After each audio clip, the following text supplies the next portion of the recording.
Hey guys, ND Prepper here. Another gear review on cold steel non-metal blades for cutting, puncturing, defense, all that sort of stuff.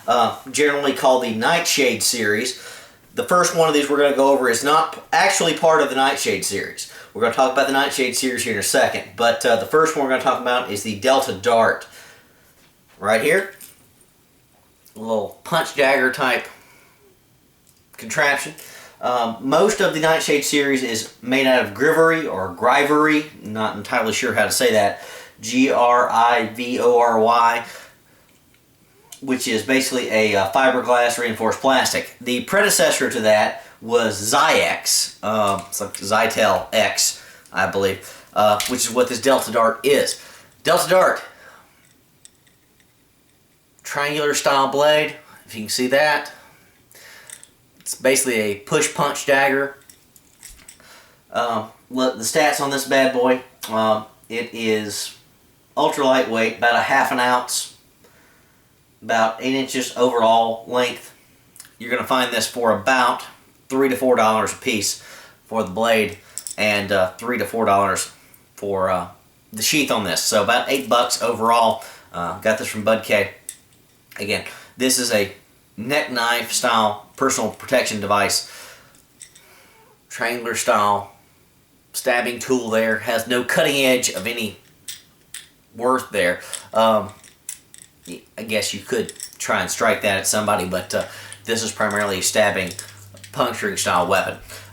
Nice checkering here on the grip, if you can see that right there. This one, like the rest of the Nightshade series, comes with a metal loop here at the back end. They all come with that. I think that is just so these things will pick up on a metal detector if you're trying to go illegal with these things or do something sketchy and try and sneak them through metal detectors or TSA, that sort of thing. Most of mine, I've taken this off. I have not taken off of the Delta Dart yet. Don't entirely know why I haven't done that yet, but just haven't gotten around to it. Delta Dart, incredibly durable. There's almost no flex in this at all. This thing is going to stab forever, just about. I would probably replace this metal ring here with little loop paracord, something like that. Again, this is about $4 a piece, very much worth the money. But if you're going to buy this for $4, you're going to have to buy the sheath and the neck knife style carry for it. This is also $4, give or take. Held in by friction only, with the good retention and friction on the checkering here. Holds in real well. Takes a little strength to pull it out, but works real well. The only problem I have with this, being an all metal, non-metal construction, it does have the little bead metal neck lanyard there. I think that's a little ridiculous. If you're selling this as a non-metal, non-metallic item, why in the world would you attach metal to it? This neck option here is probably better with some paracord, something like that, just like the loop here is on the back side. Again, Delta Dart, very handy, though I personally prefer a neck knife, like the Bud K neck knife I did a review of earlier for a neck carry, something small and light. So, moving on to the Nightshade series, the grivory, or grivory, not entirely sure how that's pronounced. These are fiberglass reinforced plastics. They're UV and heat stabilized. Almost all of them have a craton style grip on them, bolted onto them. Very handy, very nice, good grips on them. Across the board, I'd say that these have very poor cutting edges. These are not meant as cutting edges or cutting style blades. These are meant for defensive stabbing work to get somebody off you. We're going to start here with this one right here in the middle. This is the Fgx Boot Blade. This is the number 1 style. The number 2 is a good bit shorter. It's much smaller. If you look at it here up close, get a nice thick spine here in the middle of it for strength, so it doesn't give as much as it would if it didn't have a spine. Craton grips, nice and checkered. You've got a lanyard hole here on the back for some paracord, something like that. Makes a great boot knife with my 511 boots. You can just slide this down there on the side of it without a sheath, anything like that, and pull it out and use it. Again, slashing isn't going to get you a lot with this, This thing is ultralight. No real cutting edge here. This is a thrusting, stabbing style weapon for getting somebody off you in a pinch. The stats on this, it is only 2 ounces. Yep, you heard me, 2 ounces. Ultralight. You keep this in your boot or anywhere else you're going to carry it, you're never going to know it's there. So there's the advantage of this over steel or anything else like that. It weighs absolutely nothing. 5-inch blade, 4 3/8 inch handle, 9 3/8 inch overall, obviously if you do the math. So kind of big, kind of large. If you want something smaller, more compact, you can go for their push style Nightshade series or the Boot Blade style 2, which is smaller. I like this one, like it a lot. Keep it down to my boot when I'm out in the woods, that sort of thing. Next one, the Fgx Skean is how I think this is pronounced. It is a Scottish style blade reproduction.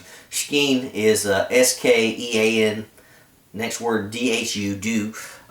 This is more of a push dagger, basically a thrusting style weapon. It does have some jimping on the back there, or whatever that's supposed to be. The actual blade here is serrated. I'm going to hold it here steady in the blade so you can hopefully, in the camera, so you can hopefully see that. So this is of course primarily a thrusting weapon, but if you had to slash with it, this would probably be the best of the slashing of this version of the Nightshade series I've seen because of that extra checkering. You're not going to lay into somebody like you would steel, but that would hurt. The grips, again, very grippy, very nice, very lightweight. They do have a little space here for a thumb grip, which is obviously a fingerprint style on that grip. I would not recommend that.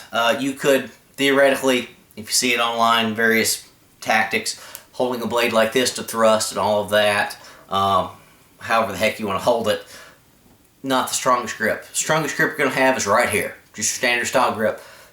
Jab them again, jab them again, they're going to get off you, hopefully.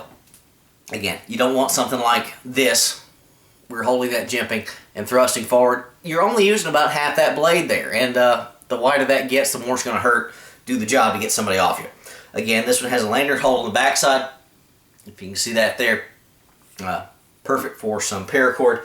The stats on this one, this is only 0.95 ounces in weight overall. 4-inch blade, 7 3/4 inch overall. This is the best of the boot knives as far as I've seen for a lightweight, thin carry style. I like this one a lot. I may actually buy the cold steel version of the Skean or however the heck it's pronounced. Looks like a nice blade. This may have a lot of options. The standard Scottish version of this was a backup protection style knife that could be used for general utilitarian uses and all that sort of stuff. Finally, out of my Nightshade series, we have the Fgx Cat Tanto. Obviously, it's Tanto. No surprise there. It's basically a copy of some of their steel versions of Tantos. Now the good thing about Tantos, and why I like this the best out of the series, Tantos are designed for stabbing. They were originally designed for thrusting through samurai armor, that sort of thing. That's why they came to be about. They had a cutting edge, but the cutting edge was not the primary asset of this blade. It was all about the thrust. These blades are thicker on the spine. See there, just like any other Tanto, this is an exact Tanto, just in the Grivery style polymer, if you will. Nice checkering of the craton handle, good grip. Get a lanyard hole here on the back if you want it or need it. And this thing will stab and punch through anything you need to. You can go on to Cold Steel's website and see the product reviews of the entire Nightshade series. They're not as good as a standard steel blade, but for an alternate option, they're interesting. That's why I bought them. I didn't buy them because I intended to carry them or use them overall, but I thought they were cool. Why not have a knife that wasn't a steel knife? Play around with it. Sturdier than your ceramic blades. Doesn't have the cutting edge, but just has some other options. Again, the one I tend to like is a Skean or a Skean here as a boot knife. Slide this into one of my 511 boot pouches there on the side. You'll never know it's there. You can always use the boot knife. The best one that I've found is obviously the Tanto because, well, Tantos are used for thrusting. Very lightweight, 3.1 ounces, the heaviest of all these I've got. But again, 3.1 ounces is nothing. You're never going to know that. 6-inch blade, 11.5 inches overall. The Nightshade series, very interesting. Has an interesting niche market there. All of these, like I said before, do tend to come with a metal ring here on the back side. Not sure if that's for protecting cold steel versus liability for carrying through metal detectors, TSA, that sort of thing. But never saw any real need for the metal rings on the back side and took them off on all of them other than Delta Dart. So, Nightshade series, very interesting. Most of these are going to run you $6 to $8, maybe $10 a piece. Just interesting little toys, interesting little options. Here they are again. Let me lay them out for you in no specific order. Again, technically this Delta Dart is not part of the Nightshade series, but is close.